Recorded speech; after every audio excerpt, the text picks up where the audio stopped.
Chapter 11, in which the kids are heard. For 14 days, Frightful, with Sam's help, sat through the blasts of jackhammers and the rumble of trucks.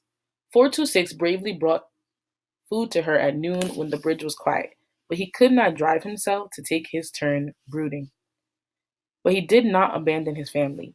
He watched Frightful during the day from the big sycamore tree on the riverbank and at night from the top of the bridge. Frightful slowly adjusted to the noise of the jackhammers. Sam was nearby. She listened to his soft whistles and words when the noise was the worst. 426 was too terrified to come to the nest and feed her, but he dropped food onto the girder. Sam took his place and fed it to her. Each day, as she felt the chicks develop, Frightful heard less of the commotion. On the day on day 18 of incubation, Joe Cassini looked up and noticed sticks and reeds where the fifth vertical met the bow.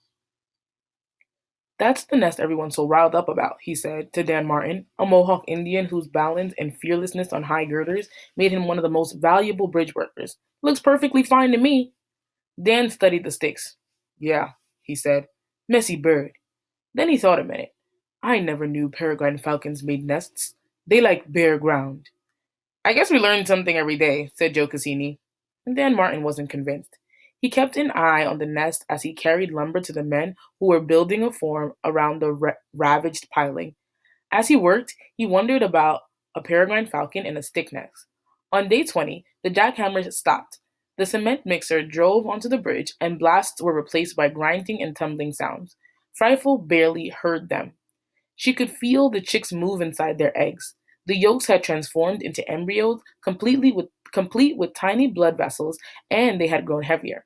They sent her deeper into the incubation trance. Even a dynamite blast on day 22 did not frighten her.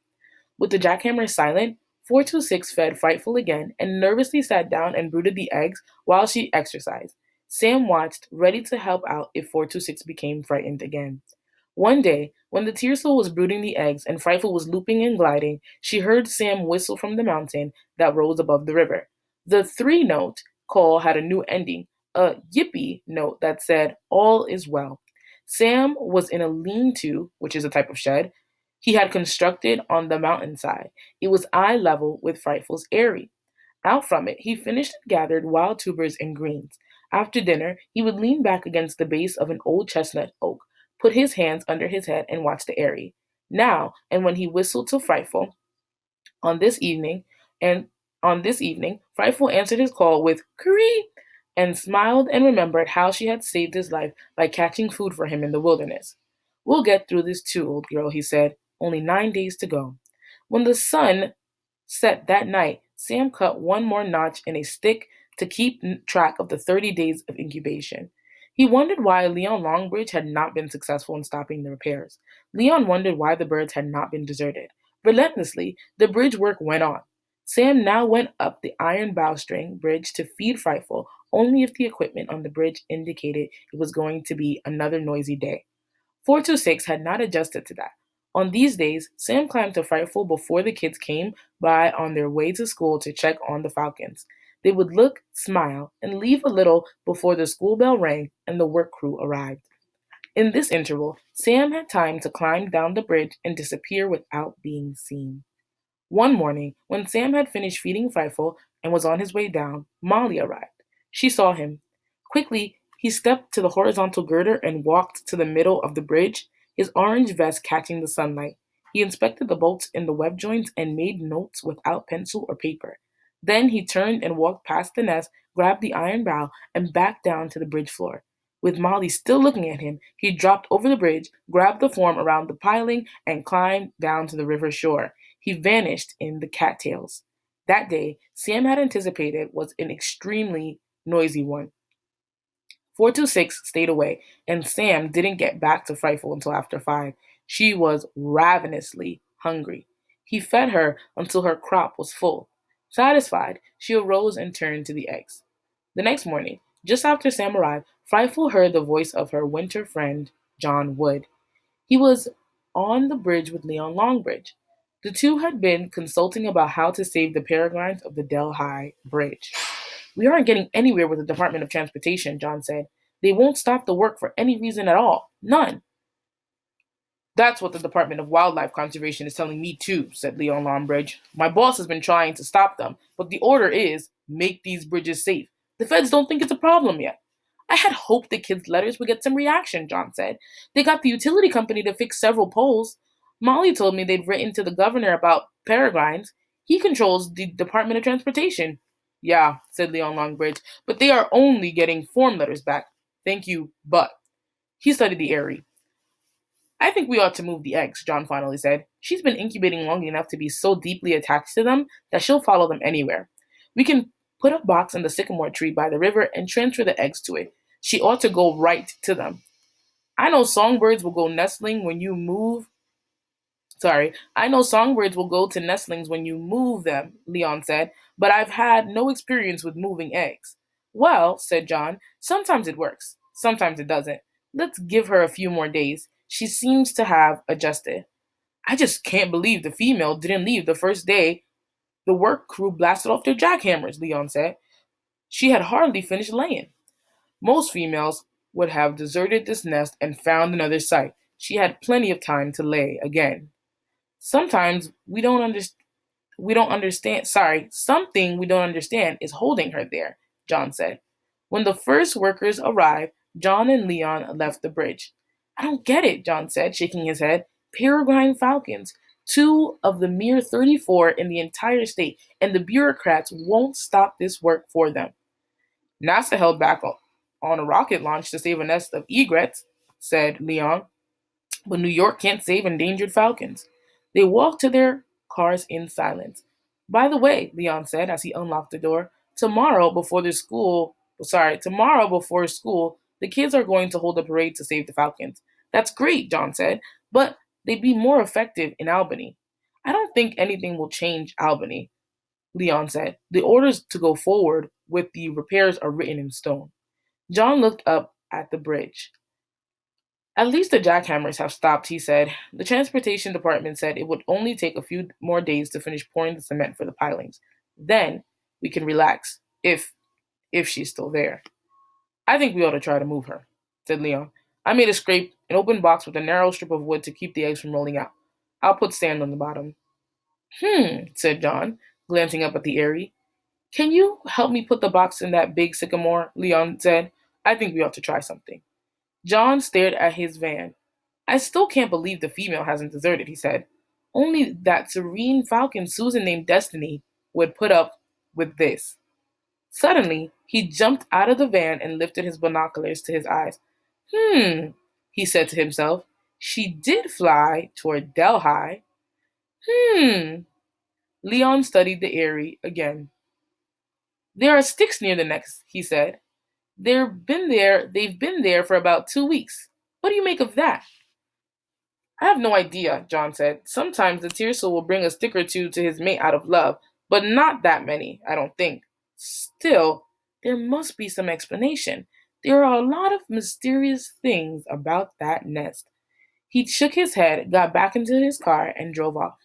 Sam was stretched out on the wide girder until the burlap under the burlap camouflage. The cool air from the river had carried the voices of John and Leon to his ears. He had not expected anyone to question the sticks and reeds. When he looked at them from the ground, he could believe that either a tearsel had brought them or maybe even an osprey. The big fish hawks put sticks in many places during the breeding season. Suddenly, he was worried.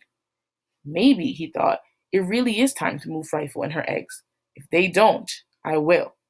Belly flat on the girder, he watched the workers pick up their equipment and put on their hard hats. When they were busy, he slipped out from under the burlap and straightened his orange vest. He pulled himself to the bow and back down to the bottom, like a veteran engineer. No one paid any attention to him. He walked off to his lean-to and removed his vest and hard hat. Before sunrise the next day, Sam hurried down mountain to the big sycamore, jumped for the lowest limb, and swung hand over hand to the trunk. He climbed, examining limbs and forks. When he could go no further, he whistled to Frightful. They were about eye level. Cree, cree, cree, she answered wistfully, and stood up, then turned her eggs. How do you like this spot? He asked. She was brooding again. He was about to climb down when he saw kids gathering at the public library. They were waving handmade posters. Hughie Smith, the middle school drummer, beat his drum, and the poster carriers strolled down Elm Street, headed for the bridge. Peregrine, eat rats, save our town. Peregrines are noble. Wait 1 month to repair that bridge. It takes only 31 days for a baby falcon to hatch. It took millions of years to make the falcons. Stop the bridge repairs. Save the peregrines. We haven't fallen in the river yet. Postpone the bridge repairs. Let the falcons raise their young. Save the peregrine. Save us. We are nature too. By the time the peregrine reached the Delhi Bridge, there were about 30 youngsters. Beaming parents and curious townspeople stood on the sidewalks watching.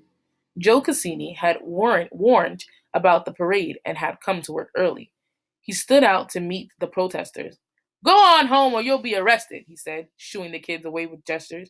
Molly stepped forward, trembling but determined. We just want you to stop repairing the bridge until the end of June, she piped. Jose was emboldened by her courage. That's all the time the Falcons need to grow up and fly away. Huey beat out a roll on the drum. Cassini crossed his arm on his chest. Go home, he repeated. I can't believe you don't care, said Molly, backing away. These are endangered falcons, and they're going to have babies.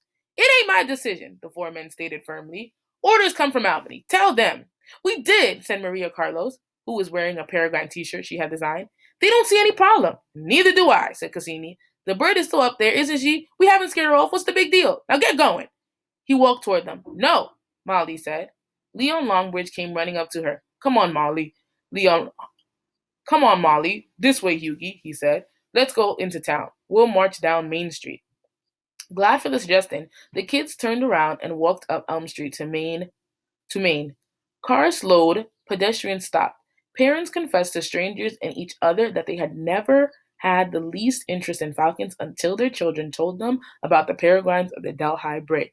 They were furious that the state wouldn't stop work until the little birds got on wing. The crowd wasn't large, but the police chief recognized an awakening situation when he saw one. He called for more officers.